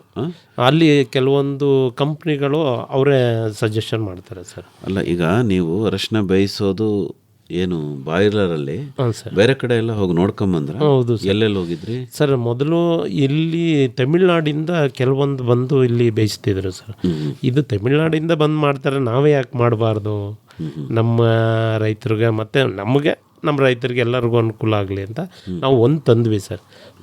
ಸಕ್ಸಸ್ ಆಯಿತು ಸರ್. ಅದರಲ್ಲಿ ಯಾವ ಥರ? ಅದರಲ್ಲಿ ಮಾಮೂಲಿ ಬೇಯಿಸೋದಕ್ಕೂ ನಿಮ್ಮ ಬಾಯ್ಲರಲ್ಲಿ ಬೇಯಿಸೋಕ್ಕೂ ಏನು ವ್ಯತ್ಯಾಸ ಸರ್? ಅದರಲ್ಲಿ ಈಗ ಏನಾಗುತ್ತೆ, ನಾವು 1 ಎಕರೆ ಬೇಯಿಸ್ಲಿಕ್ಕೆ 1.25 ದಿನ ಸಾಕು ಸರ್ ಬಾಯ್ಲರಲ್ಲಿ. ಇದರಲ್ಲಿ ನಮಗೆ ಹೆಚ್ಚು ಕಡಿಮೆ 1 ಎಕರೆ 6ರಿಂದ 7 ದಿನ ಬೇಕು ಸರ್, ಟೈಮ್ ಉಳಿಯುತ್ತೆ. ಬೇಯಿಸೋ ಪ್ರಕ್ರಿಯೆ ಹೇಗೆ? ಯಾವ ರೀತಿ ಬೇಯಿಸ್ತೀರಿ ಸಾಂಪ್ರದಾಯಿಕವಾಗಿ ಸರ್? ಸಾಂಪ್ರದಾಯಿಕವಾಗಿ ನಾವು ಗುಂಡಿ ತೋಡಿ 2 ಅಂಡೆ ಥರ ಇರುತ್ತೆ ಸರ್, ಅದನ್ನು ನಾವು ಬಾನಿ ಅಂತೀವಿ. ಅದನ್ನು ಇಟ್ಕೊಂಡು ಆ ಕಡೆ ಈ ಕಡೆ 2 ಆಳು ಬಿಟ್ಕೊಂಡು, ಅಥವಾ ನಾವೇ ಆಗ್ಬೋದು, ಬೇಯಿಸಿ ಬೆಂಕಿ ಹಾಕಿ ಬೇಯಿಸ್ತಾ ಇದ್ವಿ. ಉರುವಲಲ್ಲಿ ಸೌದೆ ಮತ್ತು ಸೋಗು ಅದು ಏನು ಸಿಗುತ್ತೆ ಬೇಯಿಸೋದಕ್ಕೆ. ಆದರೆ ಇವಾಗ ಹಂಗಿಲ್ಲ ಸರ್. ಇದು ತುಂಬ ನಾವು ಅವಾಗ ಎಲ್ಲ ಶ್ರಮ ಪಡಬೇಕಿತ್ತು. ಆಮೇಲೆ ಬೇಯಿಸೋದಕ್ಕೆ ವಾರಗಟ್ಟಲೆ ಆಯ್ತೈತಲ್ಲ ಸರ್. ಇವಾಗ ನಮ್ಗೆ 1.25 ದಿನಕ್ಕೆ 1 ಎಕರೆ ನಡೆಯುತ್ತೆ ಸರ್. ಈಗ ಬೇಯಿಸೋದು ಹೇಗೆ ಹೇಳಿ ಸರ್? ಮಿಷಿನ್ನಲ್ಲಿ ಬಾಯ್ಲ್ ಆಗುತ್ತೆ ಸರ್. 1200 ಲೀಟ್ರ್ ನೀರು ಇರೋ ಅಂಥ ಒಂದು ಬಾಯ್ಲು, ಒಂದು 4 ತಳ್ಳ ಗಾಡಿ ಟೈಪ್ ಇರುತ್ತೆ ಸರ್. ಅದು 100ರಿಂದ 105 kg ಒಂದು ಇದಿಡಿಯುತ್ತೆ ಸರ್. ಅದರಿಂದ 5ರಿಂದ 6 ನಿಮಿಷಕ್ಕೆ 100ರಿಂದ 105 kg ಅದು ಯಾವುದು ಅಂತ ಬಾಯ್ಲರ್ಗೆ ಇದೆ ಸರ್. ಸೌದೆ ಮಾಮೂಲಿ. ಅಂದ್ರೆ ಇಲ್ಲಿ ನಿಮ್ಗೆ ಸೌದೆ ಜಾಸ್ತಿ ಖರ್ಚಾಗ್ತಿತ್ತು, ಅಲ್ಲಿ ಕಡಿಮೆ ಖರ್ಚಾಗುತ್ತೆ? ತುಂಬಾ ಕಡಿಮೆ ಆಗುತ್ತೆ ಸರ್. ಹೌದಾ? ಒಂಚೂರು ಕ್ಯಾಲ್ಕುಲೇಷನ್ ಹೇಳ್ಬೋದಾ? ಸಾಂಪ್ರದಾಯಿಕವಾಗಿ ಬೇಯಿಸಕ್ಕೂ ಈ ಥರ ಬಾಯ್ಲರಲ್ಲಿ ಬೇಯಿಸಕ್ಕೂ? ಸಾಂಪ್ರದಾಯಿಕವಾಗಿ ಏನು ಅಂತಂದರೆ, ಅಲ್ಲಿ 4 ಆಳು ಬೇಕಾಗ್ತಾರೆ. ಬಾನಿ ಅಂತ ಇರುತ್ತೆ. ಬಾನಿಗೆ ಒಂದು 80 kg ಅಷ್ಟು ಅರಿಶಿನ ಅವರು ಹಸಿ ಅರಿಶಿನ ತುಂಬಿಸಿ ಅದಕ್ಕೆ ನೀರು ಹುಯ್ದು ಅದನ್ನು ಬೇಯಿಸಿ ಅದನ್ನು ಹಾಕ್ತಕ್ಕಂಥದ್ದು. ಅಂದರೆ ಅದನ್ನ ಒಂದು ಕಡೆ ಗುಡ್ಡೆ ಹಾಕಿ 1 ದಿವಸ ಆದಮೇಲೆ ಅದನ್ನು ಒಣಗ್ಲಿಕ್ಕೆ ಹಾಕ್ತಕ್ಕಂಥದ್ದು. ಇಲ್ಲಿ ಏನಾಗುತ್ತೆ ಅಂತಂದರೆ ಅಲ್ಲಿ ಟೈಮ್ ಜಾಸ್ತಿ, 20 ನಿಮಿಷ ಗಂಟನೂ ಬೇಯಿಸ್ಬೇಕಾಗತ್ತೆ ಅವರು. 20 ನಿಮಿಷ ಗಂಟೆ ಬೇಯಿಸಬೇಕು. ಆಮೇಲೆ ಆ ಹೀಟ್ ಇರುತ್ತಲ್ಲ ಸರ್, ಜನವರಿ ಎಂಡು ಫೆಬ್ರವರಿ ಬೇಸಿಗೆಕಾಲ ಶುರುವಾಗ ಹೀಟಲ್ಲಿ ಕೆಲಸ ಮಾಡಬೇಕಾದ್ರೆ ಸಿಕ್ಕಾಬಟ್ಟೆ ಎನರ್ಜಿ ಬೇಕು ಅವ್ರಿಗೆ. ಅದು ಸ್ಕಿಲ್ ಓರಿಯೆಂಟೆಡ್ ವರ್ಕು. ಯಾಕಂದರೆ ಅರಿಶಿಣದಲ್ಲಿ ಅದೇನು ನಾವು ಈಗ ಅರಿಶಿಣದ ಕೊಂಬುಗಳು ನೋಡ್ತೀವಲ್ಲ, ಅದರ ಗುಣಮಟ್ಟನ ಇವನು ಯಾವ ಥರ ಬೇಯಿಸ್ತಾನೆ ಅನ್ನೋದ್ರ ಮೇಲೆ ಅದ್ರ ಗುಣಮಟ್ಟ ನಿಂತಿರೋದು. ಹಾಗಾಗಿ ನಾವು 10 ವರ್ಷ ಹಿಂದ್ಗಡೆ ನೋಡಿದಾಗ ಅಂಥ ಲೇಬರ್ಗಳು ಇಲ್ಲ ಇವಾಗ ಆ ಥರ ಕೆಲಸ ಮಾಡೋಂಥವ್ರು. ಅದು ಒಂದು ಪಾರ್ಟು. ಎರಡನೇದು, ಈಗ ಸ್ಟೀಮ್ ಆಪ್ರೇಟೆಡ್ ಅವರೇನು ಬಾಯ್ಲರ್ ಅಂತ ಹೇಳ್ತೀರಲ್ಲ, ಅದನ್ನು ಕೂಡ ಅದು ಬೆಂಕಿ ಹಾಕಿ ಮಾಡ್ತಕ್ಕಂಥ ಸ್ಟೀಮೇ. ಬಟ್ ಒಂದ್ಸಲಿ ನೀವು ಸ್ಟೀಮ್ ಜನ್ರೇಟ್ ಮಾಡಿಬಿಟ್ರೆ ಅದು 4 ಟ್ರಾಲಿಗಳಿರ್ತವೆ, ಒಂದು 100ರಿಂದ 150 kg ಅಷ್ಟು ಅದು ಹಿಡಿತದೆ. ಕಂಟಿನ್ಯೂಸ್ ಆಗಿ ಅವ್ರು ಮಾಡ್ತಾನೆ ಇರ್ಬೋದು. 2 ಟ್ರಾಲಿ ಒಂದ್ಸಲ ಫಿಕ್ಸ್ ಮಾಡ್ತಾರೆ, ಅದೊಂದು 6ರಿಂದ 7 ನಿಮಿಷಕ್ಕೆ ಬಾಯ್ಲ್ ಆದಾಗ 2 ಟ್ರಾಲಿ ಫಿಕ್ಸ್ ಮಾಡ್ತಾರೆ, ತೊಗೊಂಡೋಗಿ ಒಂದು ಕಡೆ ಗುಡ್ಡೆ ಹಾಕಿ ಬರ್ತಾರೆ. ಸೊ ಕಂಟಿನ್ಯೂಸ್ ಆಗಿ ಬಾಯ್ಲ್ ಆಗುತ್ತೆ. ಸ್ಟಾರ್ಟಿಂಗು ಸ್ಟೀಮ್ ಜನ್ರೇಟ್ ಮಾಡೋದಕ್ಕೆ ಒಂದು 25 ಮಿನಿಟ್ಸ್ ತಗೊಳುತ್ತೆ ಅದು. ಮತ್ತು ಒಂದೇ ದಿವಸಕ್ಕೆ ಅವರು, ಈಗ ನಮ್ಮಲ್ಲಿ ಹೆಂಗಾದರೆ 6 to 6 ಮಾಡ್ತಾರೆ ಕೆಲಸ. ಬೆಳಿಗ್ಗೆ 6 ಗಂಟೆಯಿಂದ ಸಂಜೆ 6 ಗಂಟೆ ತನಕ 1.25 ಎಕರೆಗಳ ಕಾಲ ಏನಿದೆಯಲ್ಲ ಅಷ್ಟನ್ನ ಬೇಯಿಸ್ಕೊಡ್ತಾರೆ. ಅದೇನಂತ ತೊಂದರೆ ಇಲ್ಲ. ಆಮೇಲೆ ಸ್ಟೀಮನ್ನು ಜನ್ರೇಟ್ ಮಾಡೋದು ಈಸಿ. ಮುಂಚೆ ಸೌದೆನೇ ಬೇಕು ಅಂತೇನಿಲ್ಲ. ಅರಿಶಿಣದ ಸೋಗುಗಳಿರ್ಬೋದು, ತೆಂಗಿನ ಗರಿಗಳಿರ್ಬೋದು, ಇವುಗಳನ್ನು ಪ್ರಾಥಮಿಕವಾಗಿ ಬಳಸ್ಕೊಂಡ್ರೆ ಒಂದ್ಸರಿ ಸ್ಟೀಮ್ ಜನ್ರೇಟ್ ಆಗಿಬಿಟ್ರೆ ಅದು ಈಸಿಯಾಗಿ ಕಂಟಿನ್ಯೂ ಆಗುತ್ತೆ. ಈ ಬೇಯಿಸೋ ಹಂತನೂ ಭಾಳ ಮುಖ್ಯ ಅಲ್ವಾ? ಅಂದರೆ ಏನೋ ಕಡ್ಡಿ ಚುಚ್ತಾರೆ, ನೋಡ್ತಾರೆ, ಅದು ಒಳಗಡೆ ಏನೋ ಒಂದು ಬಣ್ಣ, ಹಳದಿ ಬಣ್ಣ ಬಂದಿರಬೇಕು, ಇಷ್ಟೇ ಮೆತ್ತಗಿರಬೇಕು ಅಂತೆಲ್ಲ ಅಂತಾರಲ್ಲ, ಅದು ಈ ಯಂತ್ರದಲ್ಲಿ ಭಾಳ ಸುಲಭ ಅಂತೀರಾ? ಹೌದು. ಈಗ ಅಲ್ಲಿ ಬಾನಿಲೆ ಏನಾಗುತ್ತೆ ಸರ್, ಜಾಸ್ತಿ ಬೆಂದಿರೋಂಥ ಪ್ರಮೇಯಗಳು ಜಾಸ್ತಿ ಸಿಗ್ತವೆ. ಆ ಕಡ್ಡಿ ಚುಚ್ಚಿ ನೋಡೋದೇನೆಂದರೆ ತುಂಬ ಸ್ಮೂತ್ ಆಗಿಬಿಟ್ಟಿದೆಯಾ ಅಂತ. ತುಂಬ ಸ್ಮೂತು ಆಗಬಾರ್ದು, ತುಂಬ ಗಟ್ಟಿನೂ ಇರಬಾರ್ದು. ಅಂದರೆ ನಾವು ಒಂದು ಹಂತ, ಅದು ಕೈಯಲ್ಲಿ ಮುಟ್ಟಿದ್ರೆ ಗೊತ್ತಾಗುತ್ತೆ. ಕಡ್ಡಿಲಿ ನೋಡಿದ್ರೆ ಒಳಗಡೆ ಹೋಗಬೇಕು, ತುಂಬ ಸ್ಮೂತ್ ಆಗಬಾರ್ದು. ಆವಾಗ ಅದು ನಿಮಗೆ ಶ್ರಿಂಕೇಜ್ ಆಗಲ್ಲ. ಈಗ ಅರಿಶಿಣದಲ್ಲಿ ನೀವು ಒಂದು ಹಸಿ ಅರಿಶಿನ ಅಂತ ತಗೊಂಡ್ರೆ 100 kg ತಗೊಂಡ್ರೆ ನಮಗೆ 20 kgನಾದ್ರೂ ಒಣ ಅರಿಶಿನ ಸಿಗಬೇಕು. ಇಲ್ಲಾಂದರೆ ಲಾಸ್ ಆಗುತ್ತೆ ರೈತರಿಗೆ. ತುಂಬ ಬೇಯಿಸ್ಬಿಟ್ರೆ ಅದು ಕಡಿಮೆ ಆಗೋಗುತ್ತೆ. ಹಾಗಾಗಿ ಆಮೇಲೆ ಕಡಿಮೆ ಬೇಯಿಸಿದ್ರೆ ಗುಣಮಟ್ಟ ಇರಲ್ಲ, ಬೇಗ ಅದು ವಾತಾವರಣದ ತೇವಾಂಶ ಅಬ್ಸರ್ವ್ ಮಾಡ್ಕೊಳ್ಳುತ್ತೆ ಸ್ಟೋರೇಜ್ ಮಾಡಿರೋ ಜಾಗದಲ್ಲಿ. ಆಮೇಲೆ ಏನಾದ್ರು ಒಂದು ಬರ್ಬೋದು ಅದಕ್ಕೆ. ಹಾಗಾಗಿ ಅದು ಈ ಪ್ರೋಸೆಸಿಂಗ್ ಅಂತ ನಾವೇನು ಸಂಸ್ಕರಣೆ ಅಂತ ಹೇಳ್ತೀವಿ ಅದು ಭಾರಿ ಇಂಪಾರ್ಟೆಂಟು. ಈ ಒಟ್ಟಾರೆಯಾಗಿ ಈಗ ಒಂದು 5-6 ವರ್ಷಗಳಿಂದ ನಾವೇನು ನೋಡ್ತಿದ್ದೀವಲ್ವಾ, ಸ್ಟೀಮ್ ಬಾಯ್ಲರ್ ಬಂದಮೇಲೆ ಸ್ವಲ್ಪ ಅದು ರೈತರಿಗೆ ಹೆಲ್ಪ್ ಆಗಿದೆ ಅಂತ ಹೇಳ್ಬೋದು. ಸ್ಟೀಮ್ ಬಾಯ್ಲರಲ್ಲಿ ಈ ಥರ ಎಷ್ಟು ಬೆಂದಿದೆ ಏನಾಗಿದೆ ಅನ್ನೋದೇನು ನೋಡೋ ಅಗತ್ಯ ಇಲ್ವಾ? 6-7 ನಿಮಿಷ ಬೇಯಿಸ್ಬಿಟ್ಟು ಹೊರಗೆ ತೆಗೆದುಬಿಡ್ಬೋದಾ? ಅದು ಸರ್ ಒಂದೇ ಸರಿ ಈಟ್ ಬರುತ್ತೆ. ಅದು ಒಂದು ಅರ್ಧ ಮುಕ್ಕಾಲು ಗಂಟೆ ಈಟ್ ಬಂದಾಗ ಸರ್ ಅದು ಒಂದೇ ಹಂತಕ್ಕೆ ನಿಂತಿರುತ್ತೆ ಸರ್. ಹಂಗಾಗಿ ಒಂದು 6-7 ನಿಮಿಷ ಬೇಯಿಸಿದ್ರೆ ಒಂದೇ ಹಂತಕ್ಕೆ ಬೇಯುತ್ತೆ. ಕರೆಕ್ಟಾಗಿ ಬೆಂದಿರುತ್ತೆ. ಹೌದು. ಓಕೆ. ಬೆಂದಿದ ಮೇಲೆ ತೆಗೆದುಬಿಟ್ಟು ಅದನ್ನು ಒಣಗಿಸೋದೇ ಸರ್? ಅದನ್ನು ತೆಗೆದ್ಬಿಟ್ಟು ಅದು ನೆಟ್, ಗ್ರೀನ್ ನೆಟ್ ಅಥವಾ ಬ್ಲ್ಯಾಕ್ ನೆಟ್ ಇರುತ್ತಲ್ಲ ಸರ್, ಅದು ಭೂಮಿಗೆ ಹಾಕ್ಬಿಟ್ಟು ಮೊದಲೆಲ್ಲ ಹಂಗೆ ಹಾಕ್ತಿದ್ವಿ ಸರ್. ಈಗ ನಾವು ಕೆ ಸಂಪರ್ಕ ಮಾಡಿದ್ಮೇಲೆ ಇದೆಲ್ಲ ಸ್ವಲ್ಪ ಕ್ವಾಲಿಟಿ ಬರಲ್ಲ ಹಂಗೆ ಅಂದಾಗ ಈಗ ನಾವು ಹೇಳ್ತಾ ಇದ್ವಿ ಮತ್ತೆ ನಾವು ಮಾಡ್ತಾ ಇದೀವಿ ಸರ್. ಧೂಳು ಬೆರಿಬಾರ್ದಲ್ವೇ ಅದಕ್ಕೆ? ಹೌದು ಸರ್. ಯಾಕೆಂದ್ರೆ ಔಷಧಿಯಾಗಿ ಬಳಸೋ ಪದಾರ್ಥ ಅದು, ತಿನ್ನೋ ಅಂತ ಪದಾರ್ಥ ನೆಲದ ಮೇಲೆ ಹಾಕ್ಬಿಟ್ರೆ ಕಷ್ಟ. ಅದಕ್ಕೆ ಈಗೆಲ್ಲ ನೆಟ್ ಹಾಕಿ ಸರ್ ಅದ್ರ ಮೇಲಿಂದ ಒಣಗಿಸ್ತೀವಿ. ಅದು ಬಿಸಿಲು ಮೇಲೆ ಡಿಪೆಂಡ್ ಸರ್. ಅದು ಮಿನಿಮಮ್ 10-15 ದಿನಕ್ಕೆಲ್ಲ ಇದಾಗುತ್ತೆ. ಓಕೆ. ಈಗೆಲ್ಲ ಸೋಲಾರ್ ಡ್ರೈಲರ್ ಬಂದಿದೆಯಲ್ಲ ಮೋಹನ್ ಕುಮಾರ್ ಅವರೇ, ಅದನ್ನೇನು ಪರಿಚಯಿಸಿಲ್ವಾ ತಾವು? ಸರ್ ಸೋಲಾರ್ ಡ್ರೈಯರು ನಮ್ಮ ಕೇಂದ್ರದಲ್ಲಿದೆ. ಅದು ರೈತರಿಗೆ ಕಷ್ಟ ಆಗುತ್ತೆ ಸರ್. ಯಾಕೆ ಅಂದರೆ ಈ ಸೋಲಾರ್ ಡ್ರೈಯರಲ್ಲೂ 4-5 ದಿವಸ ತಗೊಬಿಡುತ್ತೆ ಡ್ರೈ ಆಗಲಿಕ್ಕೆ. ಮತ್ತು ಅದು ಕೆಪಾಸಿಟಿ ಏನಿದೆಯಲ್ಲ, ಈಗ ಅರಿಶಿಣದ 1 ಎಕರೆಯಲ್ಲಿ ನೀವು ಬೇಯಿಸಿರೋ ಅರಿಶಿಣನೇ 4 ಟನ್ ಸಿಗುತ್ತೆ, 40 ಕ್ವಿಂಟಲ್ ಸಿಗುತ್ತೆ. ಆ ಸೋಲಾರ್ ಡ್ರೈಯರ್ ಕೆಪಾಸಿಟಿ ಅಷ್ಟೇ ಇರುತ್ತೆ. ಸೊ ನಮಗೆ ಆ ಒಂದು ಬ್ಯಾಚಿನ ಒಣಗಿಸ್ಲಿಕ್ಕೆ 4-5 ದಿವಸ ತಗೊಂಡ್ರೆ ಅಂದರೆ ಆ ಸೀಸನಲ್ಲಿ ಅಷ್ಟು ಉಪಯೋಗ ಆಗಲ್ಲ. ಬೇರೆ ಬೆಳೆಗಳಿಗೆ ಸೋಲಾರ್ ಡ್ರೈ ತುಂಬ ಚೆನ್ನಾಗಿ ವರ್ಕ್ ಆಗುತ್ತೆ, ಇದಕ್ಕೂ ಏನು ತೊಂದರೆ ಇಲ್ಲ. ಬಟ್ ಏನಂದರೆ ನಮಗೆ ಆ ಕ್ವಾಂಟಿಟಿ ಇದೆಯಲ್ಲ, ಅದಕ್ಕೆ ಒಂದೇ ಸಲ ಅವನಿಗೆ ಪ್ರತಿಯೊಬ್ಬರು ಮಾಡ್ಕೊಳಕ್ಕಾಗಲ್ಲ. 4 ಟನ್ ಕೆಪಾಸಿಟಿ ಅಂದರೆ 7-8 ಲಕ್ಷ ಬೇಕು. ಹಾಗಾಗಿ ಸೋಲಾರ್ ಡ್ರೈಯರ್ಗಿಂತನೂ ಅವ್ರೇನು ಈಗ ನೆಟ್ ಹಾಕೊಂಡು ಮಾಡ್ತಿದ್ದಾರೆ ಡೈರೆಕ್ಟ್ ಸನ್ಲೈಟಲ್ಲಿ ಚೆನ್ನಾಗಾಗುತ್ತೆ. ಯಾಕೆ ಮಾಯಿಶ್ಚರ್ ಎಲ್ಲ ಕೆಳಗಡೆ ಹೊರಟೋಗುತ್ತೆ ನೆಟ್ ಕೆಳಗಡೆ. ಆಮೇಲೆ ಆ ನೆಟ್ ಏನಿದೆಯಲ್ಲ ಅದ್ರ ಹೀಟು ಕೂಡ ಅದಕ್ಕೆ ಕೆಳಗಡೆಯಿಂದ ಡ್ರೈ ಆಗಿ ಸಪೋರ್ಟ್ ಮಾಡುತ್ತೆ. ಹಾಗಾಗಿ ಒಂದು 7 ದಿನಕ್ಕೆ ಎಲ್ಲ ನಾವು ಓಪನ್ ಕಂಡೀಷನಲ್ಲಿ, ಆದರೆ ಫೆಬ್ರವರಿ ಬಿಸಿಲಲ್ಲಿ, ನಾನು ಏನು ಹೇಳಿದೆ ಫೆಬ್ರವರಿ ಮಾರ್ಚ್ ಬಿಸಿಲಲ್ಲಿ ನಿಮಗೆ ಒಂದು 7 ದಿನಕ್ಕೆಲ್ಲ ಅದು ಚೆನ್ನಾಗಿ ಒಣಗುತ್ತೆ. 12-13% ಮಾಯಿಶ್ಚರ್ ಇರೋಂಥದ್ದು. ಅಷ್ಟು ಪರ್ಸೆಂಟ್ ಮಾಯಿಶ್ಚರ್ ಇದ್ದರೆ ನಾವು ಚೆನ್ನಾಗಿ ಇಡ್ಬೋದು. ಒಣಗ್ಸೋಕ್ಕೇನು ತೊಂದರೆ ಇಲ್ವಾ ಮಂಜುನಾಥ್ ಅವರೇ? ಹಾಂ ಸರ್, ಅದೇ ಒಣಗ್ಸೋಕ್ಕೆ ಅಂದರೆ ಸ್ವಲ್ಪ ಇದು ಕಾಯಬೇಕು ಸರ್. ಅದನ್ನು ಈ ನಮ್ಮ ಕೆಲವು ಕಡೆ ಎಲ್ಲ ರಾತ್ರಿ ಟೈಮ್ ಎತ್ತು ಬಿಡ್ತಾರೆ, ಹಾಗಾಗಿ ಕಾಯಬೇಕಾಗುತ್ತೆ ಸರ್. ಅದನ್ನು ಕಳ್ತನ ಜಾಸ್ತಿ ಇರುತ್ತೆ ಸರ್, ರೇಟ್ ಇದ್ದರೆ. ಈಗ ಸ್ವಲ್ಪ ಕಳ್ತನ ಕಡಿಮೆ ಆಗ್ತಾ ಇದೆ ಸರ್, ಈಗ ಪರವಾಗಿಲ್ಲ. ಈಗ ಅದ ನಂತರದ ಹಾದಿನೇ ಪಾಲಿಶಿಂಗ್ ಅಲ್ವಾ? ಹ್ಞೂ ಸರ್, ಹೌದು. ಅದ್ರ ಬಗ್ಗೆ ಹೇಳಿ, ಅದಕ್ಕೇನು ಯಂತ್ರ ಇಟ್ಕೊಂಡಿದ್ದೀರಿ, ಯಾವ ರೀತಿ ಮಾಡ್ತೀರಿ? ಈ ಸರಿ ನಾವೊಂದು ಅಲ್ಲಿ ಏನಾಗುತ್ತೆ ಸರ್, ನಾವು ಮಾರ್ಕೆಟಿಗೆ ಕಳಿಸ್ಬೇಕು ಅತಿ ಹೆಚ್ಚು ನಾವು ಈ ಗಂಟನ್ನು ಮಾತ್ರ ಪಾಲಿಷ್ ಮಾಡ್ತೀವಿ ಸರ್. ಗಂಟನ್ನು ಯಾಕೆ ಪಾಲಿಷ್ ಮಾಡ್ತೀವಿ, ಅದರಲ್ಲಿ ಜುಟ್ಟುಗಳೆಲ್ಲ ಇರುತ್ತೆ ಸರ್. ಅದನ್ನು ಒಣಗಿದಾಗ ಬಡಿಬೇಕು, ಅದು ಚೀಲದಲ್ಲಿ ಹಾಕೊಂಡು, ಅದು ಸ್ವಲ್ಪ ರಿಸ್ಕಿನ ಕೆಲಸ. ಹಂಗಾಗಿ ಈಗ ಪಾಲಿಷ್ ಬಂದಿರೋದ್ರಿಂದ ಆ ಪಾಲಿಷ್ಗೆ ಹಾಕಿದ್ರೆ ಒಂದು ಗಂಟೆ ಟೈಮಲ್ಲಿ ಅದು 1 ಟನ್ ಕೆಪಾಸಿಟಿ ಅದು ಪಾಲಿಷ್ ಆಗುತ್ತೆ ಸರ್. ಈ ಬೆರಳು ಕೂಡ ನಮ್ಗೆ ಮಾರ್ಕೆಟು ಹಂಗೆ ಇದೆ ಸರ್ ಚಾಮರಾಜನಗರದಲ್ಲಿ. ಇದು ಪಾಲಿಷ್ ಮಾಡದೇನೂ ಕೂಡ ಮಾರ್ಕೆಟು ಇದೆ ಸರ್. ಮಾಡಿದ್ರೆ ಒಳ್ಳೆಯದು, ಮಾಡಿದ್ರೆ ಸ್ವಲ್ಪ ರೇಟು ವ್ಯತ್ಯಾಸ ಇರುತ್ತೆ ಸರ್. ಈ ಪಾಲಿಷ್ ಮಾಡ್ದಲೇ ಇರೋಕ್ಕೂ ಪಾಲಿಷ್ ಮಾಡಿರೋದಕ್ಕೂ ಎಷ್ಟು ವ್ಯತ್ಯಾಸ ಇದೆ ದಾರದಲ್ಲಿ? ಸರ್ ರೇಟಲ್ಲಿ 1,000 ರೂಪಾಯಿ ವ್ಯತ್ಯಾಸ ಇದೆ ಸರ್. ಖರ್ಚು ಎಷ್ಟಾಗುತ್ತೆ ನೀವು ಪಾಲಿಷ್ ಮಾಡೋಕ್ಕೆ? ಪಾಲಿಷ್ ಮಾಡೋದಕ್ಕೆ ಸರ್ ಈಗ ಖರ್ಚು ಅಂದರೆ 1 ಟನ್ಗೆ ನಮಗೆ ವೇಸ್ಟೇಜ್ ಕೂಡ ಹೋಗುತ್ತೆ ಸರ್. ಅದನ್ನು ಹೋಲಿಸ್ಕೊಂಡ್ರೆ ನಾವು ಅನ್ಪಾಲಿಷ್ ಕೊಡೋದು ಬೆಸ್ಟ್ ಸರ್. ಮತ್ತು ಆ ಮಿಷಿನ್ ಬೇಡವಲ್ಲ? ಅಲ್ಲ, ಇದಕ್ಕೆ ಬೇಕಲ್ಲ ಸರ್, ಗಂಟಿಗೆ ಬೇಕು, ಅದಕ್ಕೆ ಬೇಕು ಅದು. ಅಂದರೆ ಕಂಪ್ನಿಗಳವ್ರು ಮಾತ್ರ ಕೆಲವೊಂದು ಇದನ್ನೇ ಪಾಲಿಷ್ ಆಗಿರೋದನ್ನೇ ತಗೊಳ್ಳೋದು ಸರ್. ಅಲ್ಲ, ಈಗ ನೀವು ಸಂಘ ಮಾಡ್ಕೊಂಡು ಹಾಕೊಂಡಿದ್ದೀರಲ್ವಾ ಈ ಪಾಲಿಷ್ ಮಾಡೋ ಮಿಷಿನ್? ಹೌದು, ಬಾಯ್ಲರು ಮತ್ತು ಪಾಲಿಶರ್. ನೀವು ಸಂಘ ಮಾಡ್ಕೊಂಡು ಒಟ್ಟಾಗಿ ಮಾಡೋದ್ರಿಂದಲೂ ನಿಮಗೆ ಖರ್ಚು ಜಾಸ್ತಿನೇ ಬರ್ತಾ ಇದೆಯಾ ಪಾಲಿಷ್ ಮಾಡೋಕ್ಕೆ? ಒಟ್ಟಾಗಿ ಅಂತ ಸರ್, ಈಗ ನಾವೇನು ಮಾಡ್ತೀವಿ, ಅದು ಅವ್ರವ್ರ ಜಮೀನಿಗೆ ತಗೊಂಡೋಗಿ ಮಾಡಿಕೊಡ್ತೀವಿ ಸರ್. ಹೌದಾ? ಬೇಯಿಸೋದು ಅಲ್ಲೇನಾ? ಹಾಂ, ಹೌದು. ಎಲ್ಲ ಸರ್ ಒಂದೇ ಕಡೆಗೆ 10-15 ಟನ್ನು ಬೆಳೆದಿರೋರು 20-30 ಟನ್ ಎಲ್ಲ ಇದು ಮಾಡ್ತಾರೆ. ನಾವೇ ಇಲ್ಲಿ ಜಾಗ ಕೊಡೋಕ್ಕಾಗಲ್ಲ ಸರ್. ಇದು ಟ್ರ್ಯಾಕ್ಟರ್ಗೆ ಫಿಕ್ಸ್ ಆಗಿರುತ್ತೆ. ಅವ್ರ ಹತ್ರನೇ ಹೋಗಿ, ಜಮೀನ್ ಹತ್ರನೇ ಹೋಗಿ ಅವ್ರಿಗೆ ಬೇಯಿಸಿ ಅದೆಲ್ಲ ಮಾಡಿಕೊಡ್ತೀವಿ. ಪೋರ್ಟಬಲ್ ಎಲ್ಲ ಜಮೀನ್ ಹತ್ರನೇ ಹೋಗಿ ಅಲ್ಲೇ ಬೇಯಿಸಿ ಅಲ್ಲೇ ಪಾಲಿಶ್ ಮಾಡೋ ಕೊಟ್ಬಿಡ್ತೀರಾ? ಪಾಲಿಶು ಅಂದರೆ ಡ್ರೈ ಆದಮೇಲೆ ಪಾಲಿಶು ಮಾಡಿಕೊಡ್ತೀವಿ ಸರ್. ನೋಡಿದ್ರ ಎಷ್ಟು ಚಾರ್ಜ್ ಮಾಡ್ತೀರಿ ಸರ್? ಈಗ ಬೇಯಿಸೋದಕ್ಕೆ 100 kg 80 ರೂಪಾಯಿ ಚಾರ್ಜ್ ಮಾಡ್ತಾ ಇದ್ದೀವಿ ಸರ್. 80 ಪೈಸೆ 1 kg ಬೀಳುತ್ತೆ ಸರ್.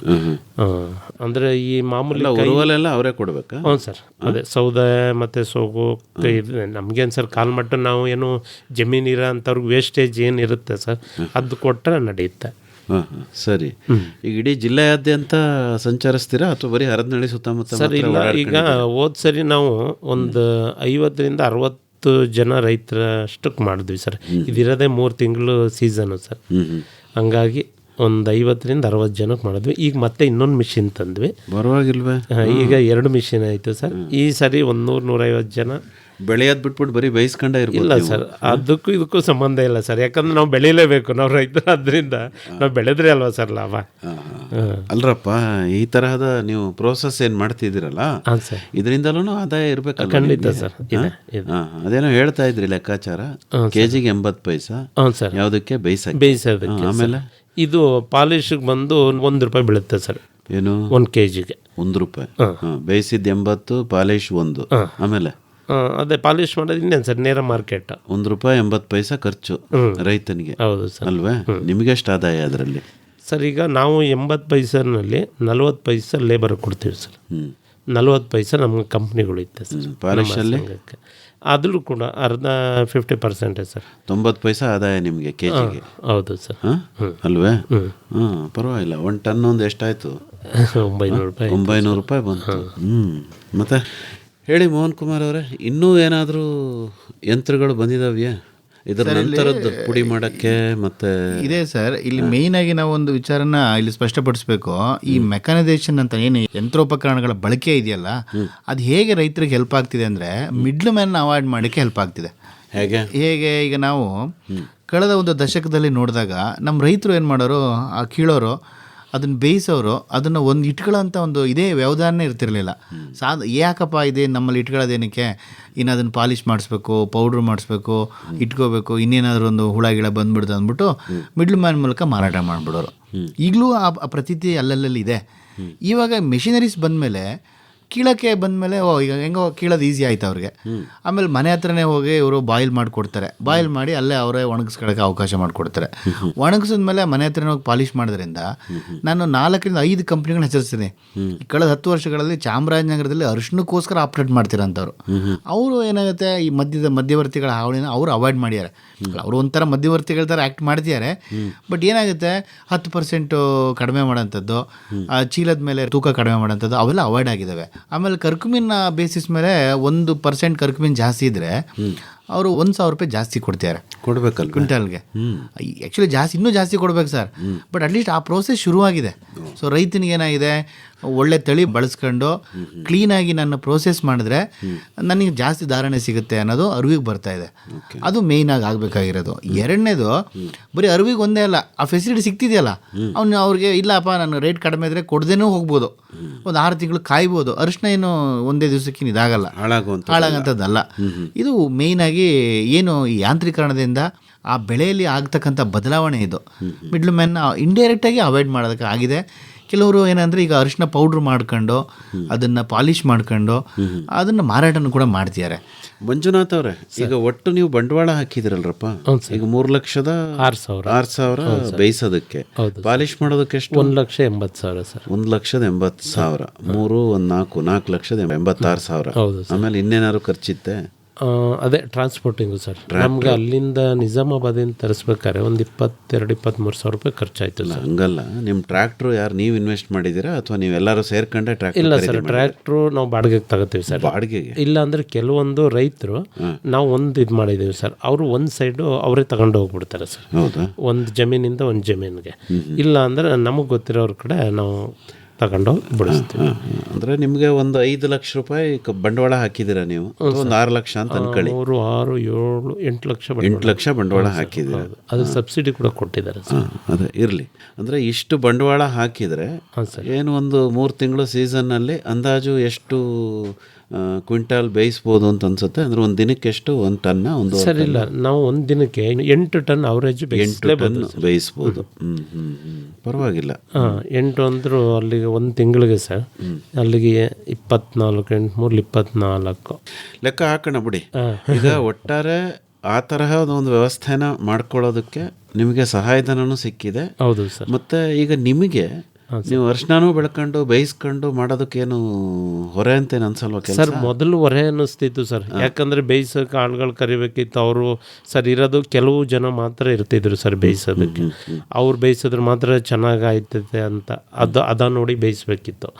ಈಗ ಹಂಗಿಲ್ಲ, ಮಿಷಿನಲ್ಲಿ ನಾವು 16 ಜನರು ಯಾರೊಬ್ಬರು ಹೋದ್ರು ಕೂಡ ಅದನ್ನು ನಮಗೆ ಗೊತ್ತು ಸರ್, ಮಾಡ್ತೀವಿ. ಓಕೆ, ಅಂದರೆ ಅದಕ್ಕೆ ತರಬೇತಿ ಏನಾದ್ರು ತಗೊಂಡ್ರೆ ನೀವು ಹೆಂಗೆ ಬೇಯಿಸೋದು? ಹ್ಞೂ ಸರ್, ಈಗ ಮೊದಲು ಮಾಡಿರೋರ ಹತ್ರ ನಾವು ಹೋಗಿ ಒಂದಿನ ನೋಡ್ಕೊಂಡು ತರಬೇತಿ ತಗೊಂಡ್ರಿ ಅಲ್ವಾ? ನಾನು ಕೇಳ್ತಿರೋದು ಆ ಪ್ರಶ್ನೆ ಅಲ್ಲ.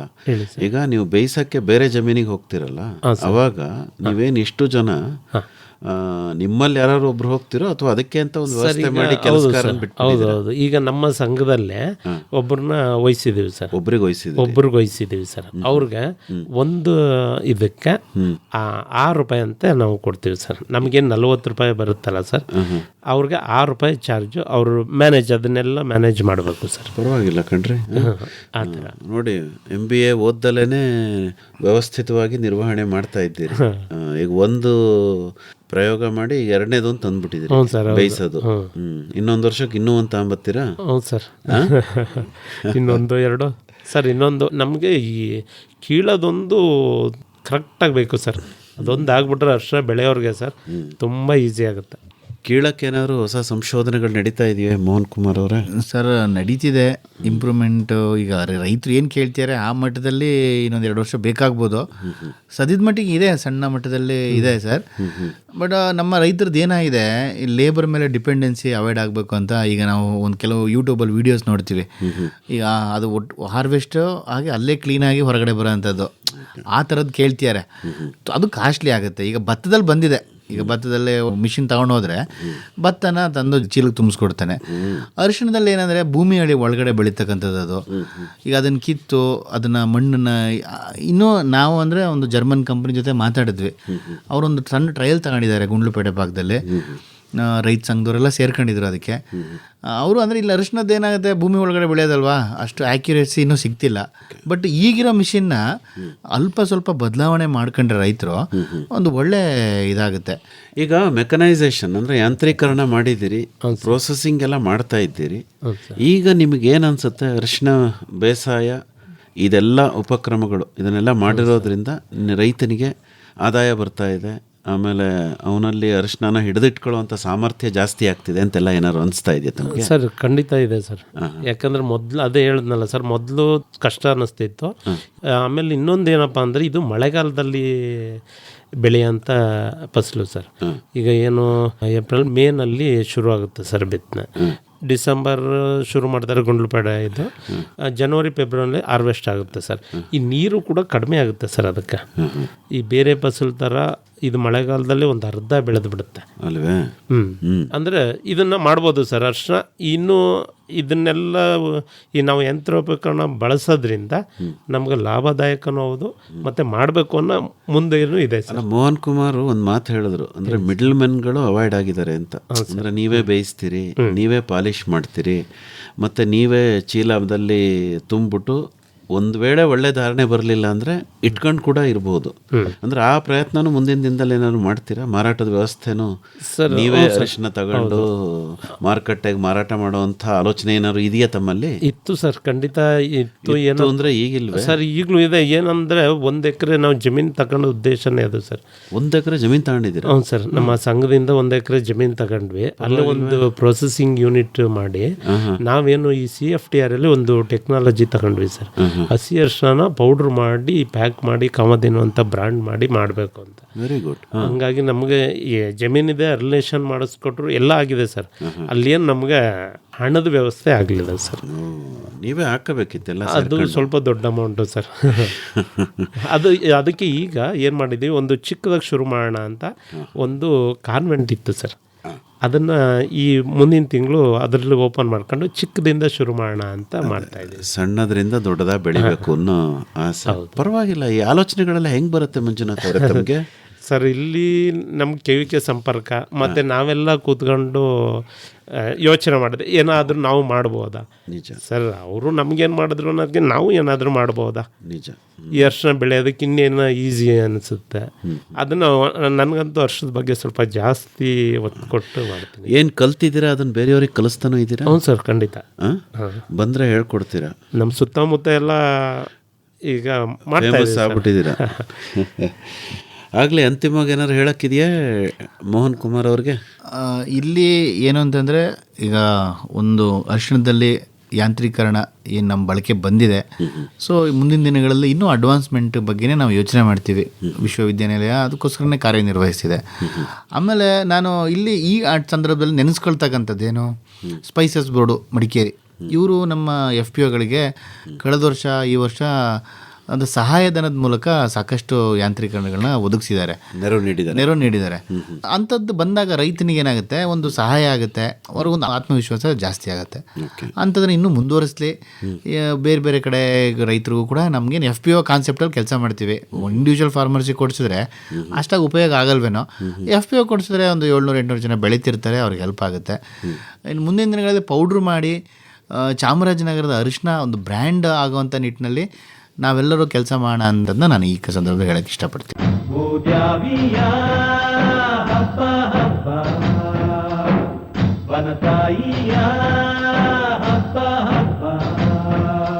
ರೈತ ಬಾಂಧವರೇ, ಪ್ರತಿದಿನ ಸಂಜೆ 6:50 ಪ್ರಸಾರವಾಗುವ ಕೃಷಿ ರಂಗ ಕಾರ್ಯಕ್ರಮಗಳನ್ನು ಮತ್ತೆ ಮತ್ತೆ ಕೇಳಬೇಕಾ? ಹಾಗಿದ್ರೆ ನಮ್ಮ ಯೂಟ್ಯೂಬ್ ಚಾನೆಲ್ AIR ಮೈಸೂರು 100.6 ಅನ್ನು ಸಬ್ಸ್ಕ್ರೈಬ್ ಮಾಡಿಕೊಳ್ಳಿ. ನಮ್ಮ ಕೃಷಿ ಕಾರ್ಯಕ್ರಮಗಳು ಇದರಲ್ಲಿ ಯಾವಾಗಲೂ ಲಭ್ಯ.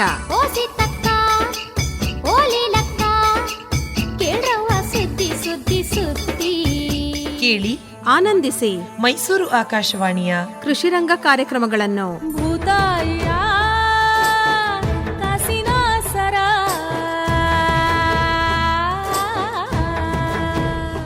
ಹೆಚ್ಚಿನ ಮಾಹಿತಿಗೆ ತಮ್ಮನ್ನೇ ನೇರವಾಗಿ ಸಂಪರ್ಕ ಮಾಡಬೇಕು ಅಂತಾದರೆ ಸಂಪರ್ಕಕ್ಕಾಗಿ ತಮ್ಮ ಮೊಬೈಲ್ ಸಂಖ್ಯೆ ಡಾಕ್ಟರ್ ಮೋಹನ್ ಕುಮಾರ್ ಅವರೇ? ಸೊ ನಂದು ಮೊಬೈಲ್ ನಂಬರು 7760773584. ನಿಧಾನವಾಗಿ ಹೇಳಿ ಇನ್ನೊಂದು ಸರಿ. 7760773584. ಇನ್ನೂ ಒಂದು ಸರಿ ಹೇಳ್ಬಿಡಿ ಸರ್. 7760773584. ಮಂಜುನಾಥ್ ಅವರೇ, ತಮ್ಮದು ಮೊಬೈಲ್ ಸಂಖ್ಯೆ ಒಂಚೂರು ಹೇಳಿ ಸರ್. 9611958523. ಇನ್ನೊಂದು ಸರಿ. 9611958523. ಇನ್ನೂ ಒಂದು ಸರಿ ಹೇಳ್ಬಿಡಿ. 9611958523. ಒಳ್ಳೆಯದು ಮಂಜುನಾಥ್ ಅವರೇ ಹಾಗೂ ಡಾಕ್ಟರ್ ಮೋಹನ್ ಕುಮಾರ್ ಅವರೇ, ಇದುವರೆಗೂ ಅರಿಶಿಣ ಬೇಸಾಯದಲ್ಲಿ ಯಾಂತ್ರೀಕರಣ ಈ ಬಗ್ಗೆ ಭಾಳ ಚೆನ್ನಾಗಿ ನಿಮ್ಮ ಅನುಭವ ಹಂಚ್ಕೊಂಡ್ರಿ. ಒಳ್ಳೆಯದಾಗಲಿ, ನಿಮ್ಮೆಲ್ಲ ಕನಸು ನನಸಾಗಲಿ ಮಂಜುನಾಥ್ ಅವರೇ. ವಂದನೆಗಳು, ನಮಸ್ಕಾರ. Thank you thank you sir.